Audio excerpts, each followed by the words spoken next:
வணக்கம் நண்பர்களே, நான் ராகி, ஆரோக்கியம் தரும் சிறுதானியம். வெயிலில் உடல் சூடு அதிகமா?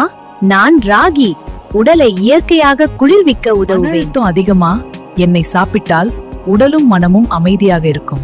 என்னுள் இருக்கும் இரும்பு சத்து முடிவேர்களை பலமாக்கி முடி வளர்ச்சிக்கு என்னுள் இருக்கும் நல்ல சத்துக்கள் ஆரோக்கியமாகவும் ஒளி வீசும் மாதிரி வைத்துக் கொள்ளீங்களா? என்னை சாப்பிட்டால் உடல் சுறுசுறுப்பாகி நீண்ட நேரம் சக்தி கிடைக்கும். சொல்றேன், என்ன நேரா சுடு தண்ணியில போடாதீங்க. முதல்ல சாதாரண தண்ணீர்ல கரைச்சு அப்புறம் வேக வச்சா நான் கட்டி ஆகர்களே. இப்போ நாம சுலபமான ராகி லட்டு செய்ய போறோம். முதல் கப் ராகி மாவு எடுத்துக்கோங்க. தேங்காய் துருவல், தேன் கொஞ்சம், ட்ரைனட் சேர்த்தால் சுவை இன்னும் அதிகம். கலந்த மாவை சின்ன சின்ன உருண்டை மாதிரி மெதுவா உருட்டுங்கள். நான் ராகி, சத்தும் சக்தியும் நிறைந்த ஆரோக்கிய லட்டு. சாப்பிட்டு பாருங்க, நல்லதை சாப்பிடுங்கள், உங்கள் உடலை ஆரோக்கியமாக வைத்துக் கொள்ளுங்கள். டாடா நண்பர்களே, மற்றொரு வீடியோவில் மீண்டும் சந்திப்போம்.